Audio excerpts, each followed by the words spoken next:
ನಮಸ್ಕಾರ. ವಿಶ್ವವಾಣಿ ಹೆಲ್ತ್ ಚಾನೆಲ್ಗೆ ಆತ್ಮೀಯವಾದ ಸ್ವಾಗತ. ನಾನು ರೂಪಾ ಗುರುರಾಜ್. ಆರೋಗ್ಯಕ್ಕಾಗಿ ಆಯುರ್ವೇದ ಈ ಕಾರ್ಯಕ್ರಮದ ಮುಂದುವರಿದ ಸರಣಿಯಲ್ಲಿ ನಾವಿದ್ದೇವೆ. ನಮ್ಮ ಜೊತೆ ಡಾಕ್ಟರ್ ಮಲ್ಲಿಕಾರ್ಜುನ್ ಡಂಬಳ ಅವರು ಕೂಡ ಇದ್ದಾರೆ. ನಮಸ್ಕಾರ ಡಾಕ್ಟರ್. ಹೈಪರ್ ಥೈರಾಯ್ಡ್ ಬಗ್ಗೆ ಮಾತಾಡ್ತಾ ಇದ್ವಿ. ವಿಶೇಷವಾಗಿ ಹೈಪರ್ ಥೈರಾಯ್ಡ್ ಬಗ್ಗೆ ಸಾಕಷ್ಟು ಮಾಹಿತಿಯನ್ನು ಡಾಕ್ಟರ್ ನಮಗೆ ತಿಳಿಸ್ಕೊಡ್ತಾ ಇದ್ರು. ಈ ಹೈಪರ್ ಥೈರಾಯ್ಡ್ ಯಾಕೆ ಬರುತ್ತೆ ಮತ್ತು ಇದನ್ನು ಹೇಗೆ ನಾವು ಪರಿಹಾರವನ್ನು ಕಂಡುಕೊಳ್ಬಹುದು ಆಯುರ್ವೇದದಲ್ಲಿ, ಮತ್ತು ಇದಕ್ಕೂ ಬೋನ್ ಮ್ಯಾರೋ ಅಂದರೆ ಮಜ್ಜೆಗೂ ಇರುವಂತಹ ಸಂಬಂಧ, ಬೋನ್ ಮ್ಯಾರೋ ಮನುಷ್ಯರಿಗೆ ಯಾಕೆ ಅಷ್ಟೊಂದು ಮುಖ್ಯವಾಗುತ್ತೆ, ಮತ್ತು ಜನರೇಷನ್ಸ್ ಅಂದರೆ ಅನೇಕ ಜನಾಂಗಗಳ ಒಂದು ಆರೋಗ್ಯ ಈ ಬೋನ್ ಮ್ಯಾರೋ ಮೇಂಟೈನ್ ಮಾಡೋದ್ರಲ್ಲಿದೆ. ಇದನ್ನು ನಾವು ಸಾಮಾನ್ಯರಾಗಿ ತಿಳ್ಕೊಂಡಾಗ ಹೇಗೆ ದೈನಂದಿನ ಜೀವನದಲ್ಲಿ ನಮ್ಮ ಈ ಬೋನ್ ಮ್ಯಾರೋದ ಆರೋಗ್ಯವನ್ನು ನಾವು ಕಾಪಾಡ್ಕೋಬಹುದು, ಇದರಿಂದಾಗಿ ಅನೇಕ ಆರೋಗ್ಯ ಸಮಸ್ಯೆಗಳಿಗೆ ಪರಿಹಾರ ಸಿಗ್ತಾ ಹೋಗುತ್ತೆ ಅನ್ನೋದನ್ನ ಬಹಳ ಚೆನ್ನಾಗಿ ತಿಳಿಸ್ಕೊಟ್ರಿ ಡಾಕ್ಟರ್. ಹೈಪೋಥೈರಾಯ್ಡ್ ಮತ್ತೆ ಸಾಮಾನ್ಯ ಜನರಾಗಿ ಮಾತಾಡೋದಾದ್ರೆ, ನೀವು ಡಾಕ್ಟರ್ ಲೆವೆಲ್ನಲ್ಲಿ ಬೋನ್ ಮ್ಯಾರೋ ತನಕ ಹೋಗ್ಬಿಟ್ರಿ, ಆದ್ರೆ ಒಬ್ಬ ಸಾಮಾನ್ಯಳಾಗಿ ನನಗೆ ಥೈರಾಯ್ಡ್ ಇದೆ ಅಂದ್ರೆ ನನಗೊಂದಿಷ್ಟು ಸಾಮಾನ್ಯ ಸಮಸ್ಯೆಗಳಿರುತ್ತೆ. ಕೆಲವರು ಬಹಳ ಬೇಗ ಸೆಟ್ ಆಗ್ತಿರ್ತಾರೆ, ಕಿರಿಕಿರಿ ಮಾಡ್ಕೋತಿರ್ತಾರೆ, ಮತ್ತೆ ಟೆಂಪರ್ ಟ್ಯಾಂಟ್ರಮ್ಸ್ ಅಂತ ನಾವೇನ್ ಹೇಳ್ತೇವೆ ಬಹಳ ಬೇಗ. ಒಂದು ಅದಕ್ಕೆ ಕಾರಣ BP, ಇನ್ನೊಂದು ನನಗೆ ಥೈರಾಯ್ಡ್ ಇದೆ, ನನಗ್ ಸಿಟ್ಟು ಬರುತ್ತೆ ಅಂತ ಡಾಕ್ಟರ್ ಹೇಳಿದ್ದಾರೆ ಅಂತಾನೂ ಬರುತ್ತೆ. ಅಥವಾ ಡಾಕ್ಟರ್ ಹೇಳಿದ್ರು ಥೈರಾಯ್ಡ್ ಇದೆ ಅಂತ ಸಿಟ್ಟು ಬರುತ್ತಾ, ಸಿಟ್ಟಿಗೆ ಥೈರಾಯ್ಡ್, ಎರಡರಲ್ಲಿ ಒಂದು. ಇದರಿಂದ ಅದು, ಅದರಿಂದ ಇದು ಏನು ಮೂಲ ಕಾರಣ ಏನು? ಹೈಪೋಥೈರಾಯ್ಡಿಸಮ್ ಇದ್ದಾಗ ಕಿರಿಕಿರಿ ಖಂಡಿತ ಆಗುತ್ತೆ, ಪಾಪ ತಡ್ಕೊಳಕ್ ಆಗಲ್ಲ. ಕೆಲವ್ರಿಗೆ ಮಾತ್ರ ಟಾಲರೆನ್ಸ್ ಇರ್ತದೆ, ಬಟ್ ರೇರ್ಲಿ ತುಂಬಾ ಜನರಿಗೆ ಟಾಲರೆನ್ಸ್ ಕಡಿಮೆ. ಸಣ್ಣ ವಿಷಯಕ್ಕೆ ತುಂಬಾ ಕಿರಿಕಿರಿ ಆಗುವಂಥದ್ದು. ಅಂದ್ರೆ ಆ ಬ್ರೈನ್ ಸೆಲ್ಗೆ ಸಪೋರ್ಟ್ ಮಾಡಲಿಕ್ಕೆ ಥೈರಾಯ್ಡ್ ಹಾರ್ಮೋನ್ ತುಂಬಾ ಇಂಪಾರ್ಟೆಂಟ್. ಅದು ಸ್ಟೇಬಲ್ ಆಗಿಡೋಕ್ಕೆ. ಆ ಸ್ಟೇಬಿಲಿಟಿನೇ ಹೋಗ್ಬಿಡ್ತಾರೆ, ಅನ್ಸ್ಟೇಬಲ್ ಆಗಿಬಿಡ್ತಾರೆ. ಅಂದರೆ ಒಂದು ವಿಷಯನ ಹೆಂಗೆ ಹ್ಯಾಂಡಲ್ ಮಾಡಬೇಕು ಅಂತಲೇ ಗೊತ್ತಾಗಲ್ಲ. ಗೊತ್ತಾಗದೇ ಇರೋದು ಸುಮ್ಮನೂ ಇರೋಕ್ಕಾಗಲ್ಲ, ಅದರೊಳಗೆ ಸುಮ್ಮನೆ ಇರೋಕ್ಕೂ ಬಿಡಲ್ಲ. ಏನೋ ಒಂದು ಮಾತಾಡಿಸ್ಬಿಡುತ್ತೆ, ತಳಮಳದಿಂದ ಏನೋ ಒಂದು ಮಾತಾಡಿಸುತ್ತೆ. ಮಾತಾಡಿಸೋ ಮಾತುಗಳೆಲ್ಲ ಹೇಗಿರ್ತದೆ ಅಂದರೆ, ಎದುರಿಗಿನವ್ರಿಗೆ ತುಂಬ ಪೆಟ್ಕೊಡೋದಂದರೆ ತುಂಬ ಕಿರಿಕಿರಿ ಮಾಡ್ಕೋಬೇಕು ಎದುರಿಗಿನವ್ರು, ಮತ್ತು ಅದು ರಿಪೀಟ್ ಆಗುತ್ತೆ. ಸೊ ಇದು ಹೈಪೋಥೈರಾಯ್ಡಿಸಮ್ ಇದ್ದವ್ರಿಗೆ ಕಡ್ಡಾಯವಾಗಿ ಮಾನಸಿಕ ಕಿರಿಕಿರಿ ಆಗುವಂಥದ್ದು, ಯಾಕೆಂದರೆ ಮೆದುಳಿಗೆ ಸಪೋರ್ಟ್ ಸಿಗದೇ ಇರೋದ್ರಿಂದ. ಇನ್ನೊಂದು ಕೇಳಿದರೆ ನೀವು, ಮಾನಸಿಕ ಕಿರಿಕಿರಿಯಿಂದ ಹೈಪೋಥೈರಾಯ್ಡಿಸಮ್ ಅಂತ. ಇದು ಹೌದು. ಯಾಕಾಗುತ್ತೆ ಅಂತ ಇವೆರಡನ್ನೂ ನೋಡೋಣ. ಸೊ ಈಗ ಮೊದಲನೇದಾಗಿ ಹೈಪೋಥೈರಾಯ್ಡಿಸಮ್ ಇದ್ದವರಿಗೆ ಕಿರಿಕಿರಿ ಆಗುತ್ತೆ, ಅದನ್ನು ನಿಯಂತ್ರಣ ಮಾಡ್ಕೊಳ್ಳೋದು ಹೇಗೆ ಅಂತ ನೋಡ್ಕೊಂಡ್ಬಿಡೋಣ. ಕಿರಿಕಿರಿ ಯಾಕಾಗುತ್ತೆ ಅಂತ ನಾನು ಹೇಳಿದೆ, ಮೆದುಳಿಗೆ ಸಪೋರ್ಟ್ ಸಿಗೋದೇ ಇಲ್ಲ. ಹಾರ್ಮೋನಲ್ ಸಪೋರ್ಟ್ ಸಿಕ್ಕಲಿಲ್ಲ ಅಂದ ತಕ್ಷಣ ಮೆದುಳಿಗೆ ಊಟ ಸಿಗಲ್ಲ. ಮೆದುಳು ಊಟ ಮಾಡುವಂಥದ್ದು ಎರಡೇ, ಒಂದು ಆಕ್ಸಿಜನ್, ಒಂದು ಗ್ಲೂಕೋಸ್. ಆಕ್ಸಿಜನ್ ಸಿಗಲಿಲ್ಲ ಅಂದರೆ ಮೆದುಳಿಗೆ ಏನಾಗುತ್ತೆ, ಅದು ವಿಪರೀತ ಕಿರಿಕಿರಿಗೆ ಆಗ್ತಾ ಹೋಗ್ತದೆ. ಯಾಕೆಂದರೆ ಫುಡ್ ಮೆಟಬಲೈಸ್ ಆಗಿ ಅದಕ್ಕೆ ಸಿಕ್ಕಲ್ಲ ಬೇಕಾಗಿದ್ದು, ಆವಾಗ ಕಿರಿಕಿರಿ ಕಂಟಿನ್ಯೂಸ್ ಆಗ್ತಾ ಹೋಗ್ತದೆ. ಹಾಗೆ ಬ್ರೈನ್ ಸೆಲ್ಗಳು ಒಂದು ಕಡೆಯಿಂದ ಕರೆಂಟನ್ನು ಉತ್ಪತ್ತಿ ಮಾಡಿ ಇನ್ನೊಂದು ಕಡೆಯಿಂದ ಕೈಗೆ, ಕಾಲಿಗೆ ಹೀಗೆಲ್ಲ ಹರಿಸ್ಬೇಕಂದ್ರೆ ಈ ಹಾರ್ಮೋನಿನ ಅವಶ್ಯಕತೆ ತುಂಬ ಇದೆ. ಈ ಹರಿಸೋದಕ್ಕೆ ಆಗೋದೇ ಇಲ್ಲ. ಅವಾಗ ಏನಾಗಬೇಕು, ಅದು ಬ್ಲಾಸ್ಟ್ ಆಗಬೇಕು. ಅದು ಪವರ್ ಜನರೇಟ್ ಆಗ್ತಾ ಇರ್ತದೆ, ಹರಿಸೋಕ್ಕಾಗಿಲ್ಲ ಅಂದಾಗ ಅದು ಬ್ಲಾಸ್ಟ್ ಔಟ್ ಆಗಿ ಕೂಗಾಡೋದು, ಈ ಥರದ್ದೆಲ್ಲ ಆಗುತ್ತೆ. ಇದನ್ನು ಹೇಗೆ ಸರಿ ಮಾಡ್ಕೊಳ್ಬೇಕು ಅಂದರೆ, ಇಲ್ಲಿವರೆಗೆ ಏನು ಪರಿಹಾರ ಹೇಳ್ತಾ ಬಂದ್ವಿ ನಾವು, ಕಳೆದ 2-3 ಸಂಚಿಕೆಗಳ ಪರಿಹಾರ ಹೇಳ್ತಾ ಬಂದ್ವಿ. ಸಿಂಪಲ್ಲಾಗಿ ಕಿರಿಕಿರಿ ಆಗಬಾರ್ದಂದ್ರೆ ನಿಮ್ಮ ಆಹಾರ ಪದ್ಧತಿ ಸರಿ ಮಾಡ್ಕೊಂಡ ತಕ್ಷಣ ವೆರಿ ನೆಕ್ಸ್ಟ್ ಡೇ ಕಿರಿಕಿರಿ ಕಮ್ಮಿ ಆಗುತ್ತೆ. ಯಾಕಂದರೆ ಇಂದ್ರಿಯಗಳು ಕಿರಿಕಿರಿಗೆ ಮೂಲ ಎಕ್ಸ್ಪ್ರೆಸ್ ಮಾಡೋದಕ್ಕೆ. ಅಂದ್ರೇನು, ನಾಲಿಗೆಯಿಂದ ಏನು ಬೇಕಾದನ್ನು ಕೂಗಾಡ್ಬಿಡೋದು, ಕಣ್ಣು ಹೆಂಗೆ ಬೇಕಂಗೆ ಸಿಟ್ಟು ಮಾಡ್ಕೊಂಡು ಒದರಾಡೋದು. ಸೊ ಹೀಗೆ ಇಂದ್ರಿಯಗಳು, ಕೈ ಕಾಲೆಲ್ಲ ಇವೆಲ್ಲ ಇಂದ್ರಿಯಗಳಿಂದ ಎಕ್ಸ್ಪ್ರೆಸ್ ಆಗಿ ಹೊರಗೆ ಹಾಕ್ತೀವಲ್ಲ, ಈ ಇಂದ್ರಿಯಗಳಿಗೆ ಬೆಸ್ಟ್ ಅಂಡ್ ಬೇಗ ಸಮಾಧಾನ ಮಾಡುವಂಥದ್ದು ಫುಡ್ಡು. ಸದ್ಯೋ ಪ್ರೀಣನ ಅಂದರೆ ಇಮ್ಮಿಡಿಯೇಟಾಗಿ ಪ್ರೀಣನ ಮಾಡುವಂಥದ್ದು ಯಾವುದು, ತಾಜಾ ಆಹಾರ ಕೊಡಿ, ಇಮ್ಮಿಡಿಯೇಟ್ ಪ್ರೀಣನ ಆಗುತ್ತೆ ಅದಕ್ಕೆ. ಸೊ ಸಮಾಧಾನ ಆಗಿಬಿಡ್ತದೆ. ಇಲ್ಲಾಂದರೆ ಗ್ಯಾಸ್ಟ್ರೈಟಿಸ್ ಅಂತ ಕೊರಗ್ತಾ ಇರ್ತದೆ. ಅದು ಗ್ಯಾಸ್ಟ್ರೈಟಿಸು ಅಲ್ಲ, ಅದು ಸಂಕಟ ಬೀಳ್ತಾ ಇರ್ತದೆ. ಇಂದ್ರಿಯಗಳಿಗೆ ಫುಡ್ ಸಿಗಲ್ಲ ಅಂತೇಳಿ ಕೆಲವ್ರು ಹೇಳ್ತಾರೆ ನೋಡಿ, ಈ ಗ್ಯಾಸ್ಟ್ರೈಟಿಸ್ ಅದ ನನ್ನ ಕೈಕಾಲು ನಡುಗಿಬಿಡುತ್ತೆ, ನನಗೆ ಆಗೋದೇ ಇಲ್ಲ ಅಂತ. ಸೊ ಇದೇನು ಅರ್ಥ ಅಂದರೆ, ಇಂದ್ರಿಯಗಳಿಗೆ ಸಾಮರ್ಥ್ಯನೇ ಕಳ್ಕೊಂಡ್ಬಿಡ್ತದೆ, ನಾವು ಏನು ಮಾಡೋಕ್ಕಾಗಲ್ಲ. ಹಸ್ಕೊಂಡಾಗ ಕೆಲವರಿಗೆ ಕೇಳಿಸ್ಕೊಳಕ್ಕಾಗಲ್ಲ, ಶಬ್ದ ಮಾಡಬೇಡ ನೀನು ಅಂತಿರ್ತಾರೆ. ಯಾಕೆಂದರೆ ಇಂದ್ರಿಯಗಳು ಆ ಸಾಮರ್ಥ್ಯ, ಕೇಳಿಸ್ಕೊಳ್ಳೋ ಸಾಮರ್ಥ್ಯ ಕಳ್ಕೊಂಡಿರ್ತದೆ. ಸೊ ಈ ಇಂದ್ರಿಯಗಳನ್ನು ಸ್ವಲ್ಪ ಭಾಳ ಸುಲಭ ಆಗುತ್ತೆ. ಇಂದ್ರಿಯಗಳನ್ನು ತೃಪ್ತಿ ಮಾಡಿಬಿಟ್ರೆ ಸಾಕು, ಕಿರಿಕಿರಿ ಅಂತ ಆಗುತ್ತೆ. ಏನು ಮಾಡ್ಬೇಕು ಅದಕ್ಕೆ, ತಾಜಾ ಫ್ರೆಶ್ ಮೋಸ್ಟ್ ಫುಡ್, ಇನ್ಸ್ಟಂಟಾಗಿ ಎನರ್ಜಿ ಕೊಡುವಂಥ ಫುಡ್.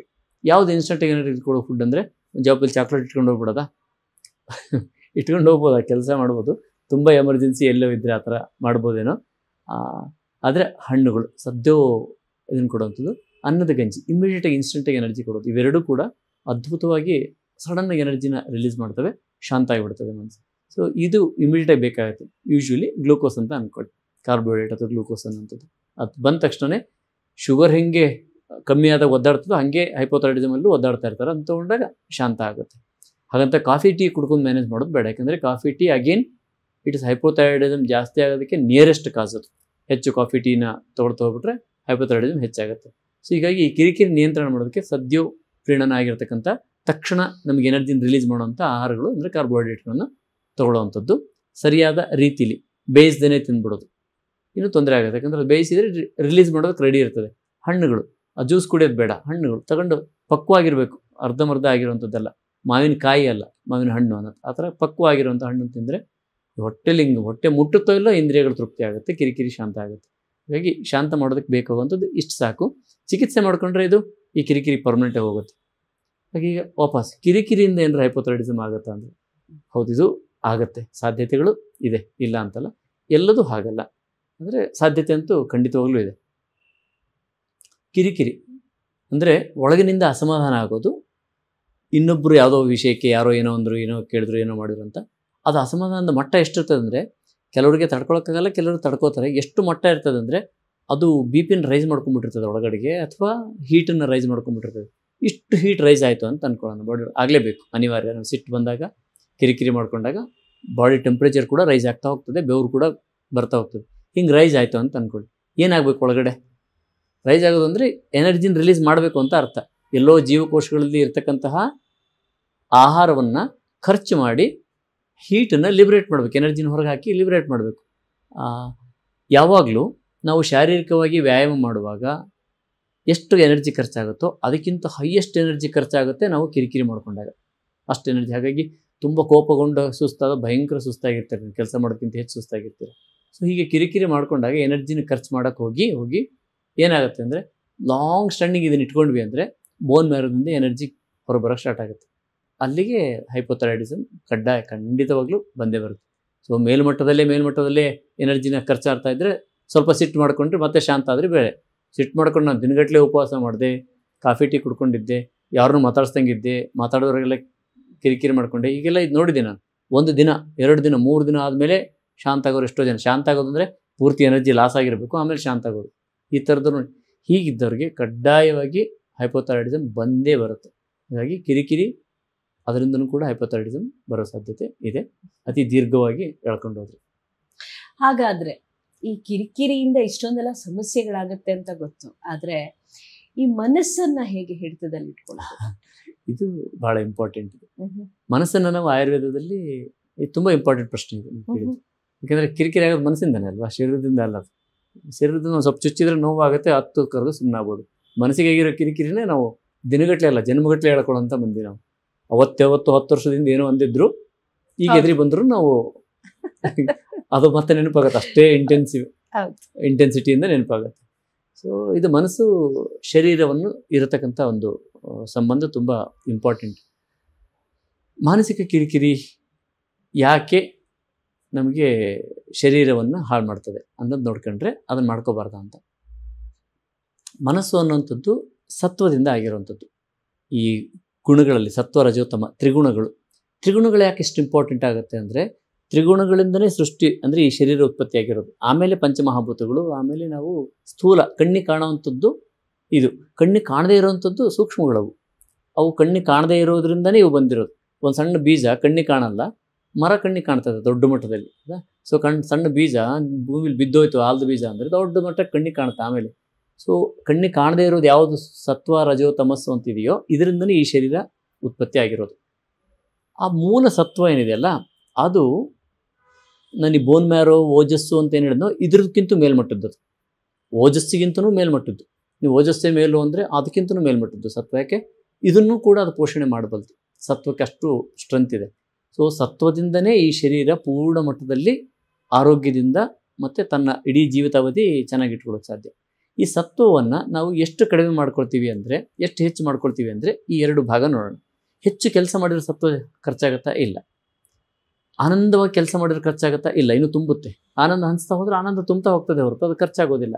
ಎಲ್ಲಿ ಖರ್ಚಾಗುತ್ತೆ ಅಂದರೆ ನನಗೆ ಸಾಕಾಗಿದೆ ಇವ್ರಿಗಾಗಿ ಮಾಡಬೇಕು, ಇಲ್ಲಿ ನಿಮ್ಮ ಎನರ್ಜಿನೇ ಕಿತ್ಕೊಂಡು ಹೋಗುತ್ತೆ. ನಿಮಗಾಗಿ ನೀವು ಮಾಡುವಾಗ ಏನೂ ಆಗಲ್ಲ. ಯಾರಿಗೋ ಒಬ್ರಿಗೆ ನಾವು ಮಾಡ್ತಾ ಇದ್ದೀವಿ ಅಂತ ಅನಿಸಿದ ತಕ್ಷಣವೇ ಎನರ್ಜಿ ಲಾಸ್ ಆಗೋಕ್ಕೆ ಸ್ಟಾರ್ಟ್ ಆಗುತ್ತೆ. ನನಗೇ ಮಾಡ್ತಾಯಿದ್ದೀನಿ, ನನ್ನ ಮಗುಗೆ ಮಾಡ್ತಾಯಿದ್ದೀನಿ ಅಂದಾಗ ಏನಾಗುತ್ತೆ, ಎನರ್ಜಿ ರೀಗೇನ್ ಆಗುತ್ತೆ. ನನ್ನ ಮಗುಗೆ ಒಂದು ಚಂದನ ಬಟ್ಟೆ ತಂದು ಹಾಕಿದರೆ ನಿಮ್ಗೆ ಖುಷಿ ಹೆಚ್ಚಾಗುತ್ತೆ. ಒಂದು 10 ಮಕ್ಕಳು ಬೇರೆ ಹಾಕಿ ಅಂತ ಮತ್ತೇನೋ ಅಲ್ಲೇನೋ ಕ್ಯಾಲ್ಕುಲೇಷನ್ ಬಂದಾಗ, ಸೊ ನಾನು ನನಗೋಸ್ಕರ ಇದನ್ನು ಮಾಡ್ತಾ ಇದ್ದೀನಿ ಅಂದಾಗ ಸತ್ವ ರೀಫಿಲ್ ಆಗ್ತಾ ಹೋಗ್ತದೆ.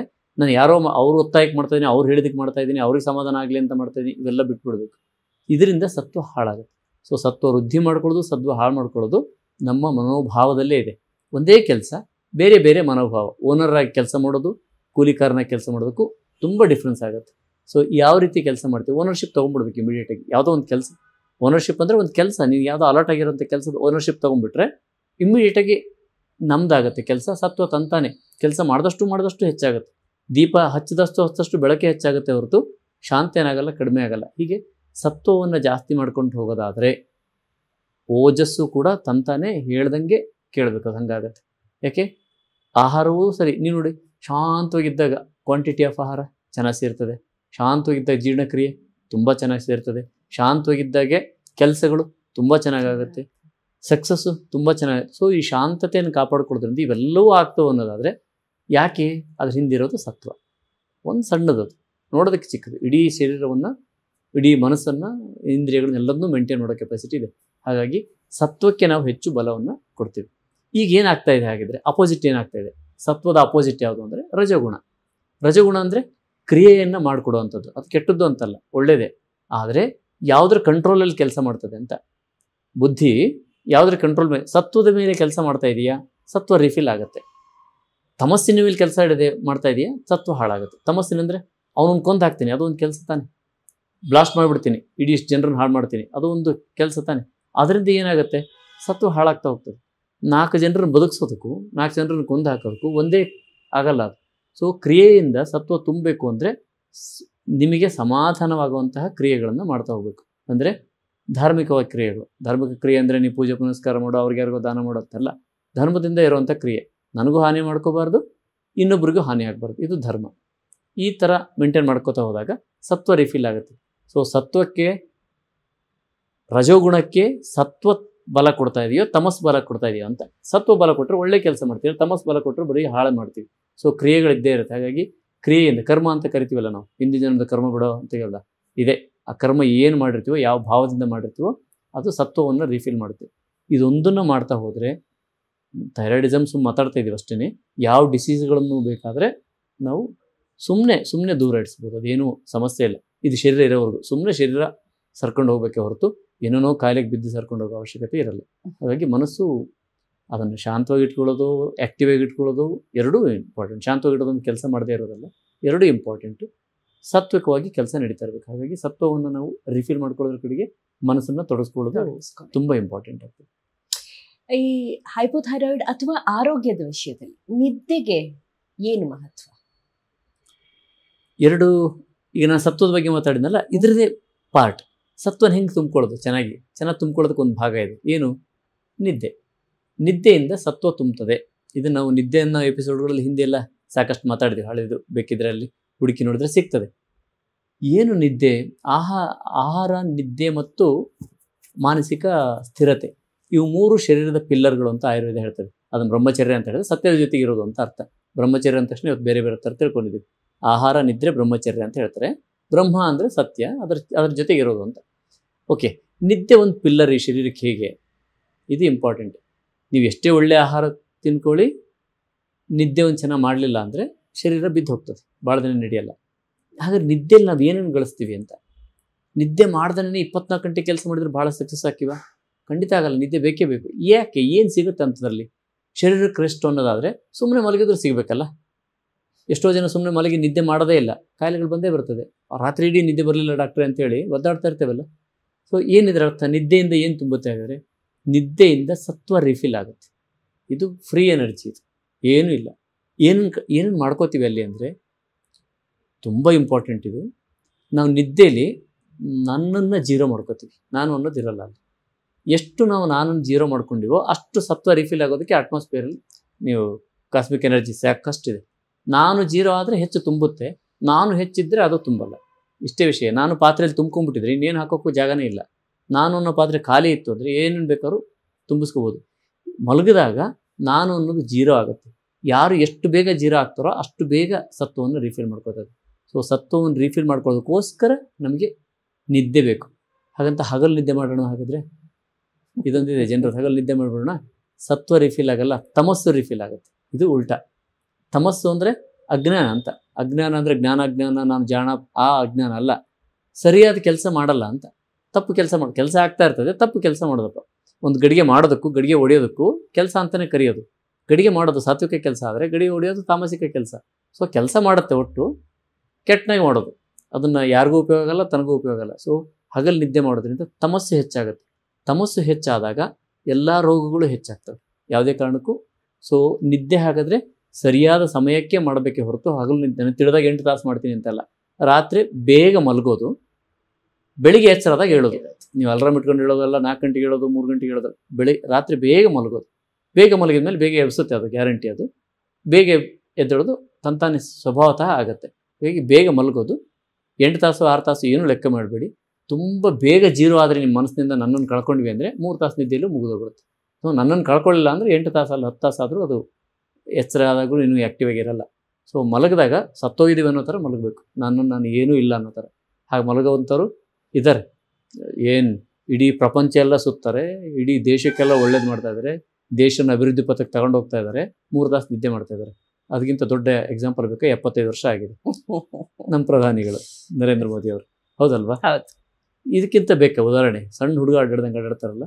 ಸೊ 3 ತಾಸು ನಿದ್ದೆ ಮಾಡೋದು ಯಾಕೆ? ಅಷ್ಟು ಹೇಳ್ತಾರೆ ಅವರು. ನಾನು ಮಲಗಿದೆ ಅಂದರೆ ಸತ್ತೋಗಿರ್ತೀನಿ ಅಂತ ಇರ್ತೀನಿ. ನನಗೇನು 30 ಸೆಕೆಂಡ್ಗಿಂತ ಹೆಚ್ಚು ಟೈಮೇ ತೊಗೊಂಡಿಲ್ಲ ಇಲ್ಲಿವರೆಗೂ ನಾನು ಮಲಗೋದಕ್ಕೆ ಅಂತ. ಇವತ್ತು ಎಷ್ಟು ದಿನ ಅಷ್ಟು ಕೆಲಸ ಮಾಡ್ತೀವಿ, 3 ತಾಸು ಆದರೂ ನಿದ್ದೆ ಬರಲ್ಲ. ಸೊ ಎಷ್ಟು ಬೇಗ ನಾವು ನನ್ನನ್ನು ಜೀರೋ ಮಾಡ್ಕೋತೀವೋ ಅಷ್ಟು ಬೇಗ ರಾತ್ರಿ ಬೇಗ ನಿದ್ದೆ ಬರುತ್ತೆ. ಅದು ತುಂಬಿದರೆ, ಸತ್ವಗುಣ ತುಂಬಿತು ಅಂದರೆ ಈ ಹಾರ್ಮೋನಲ್ ಅವಕ್ಕೇನು ಆಟ ಆಡೋ ಕೆಲಸ. ಹಾಗಾಗಿ ನಿದ್ದೆ ತುಂಬ ಮಹತ್ವದ್ದು. ಎಲ್ಲಕ್ಕಿಂತ ಮುಖ್ಯವಾಗಿ ಇಂದಿನ ದಿನಗಳಲ್ಲಿ ಈಗ ಈ ಕಿರಿಕಿರಿ ಮತ್ತು ನಿದ್ದೆ ಇದೆಲ್ಲವನ್ನ ಸರಿ ಮಾಡ್ಕೋತೀವಿ, ಒಂದು ಹಂತಕ್ಕೆ ಸರಿ ಮಾಡ್ಕೊಳ್ಳೋ ಪ್ರಯತ್ನವನ್ನ ಮಾಡ್ತೀವಿ.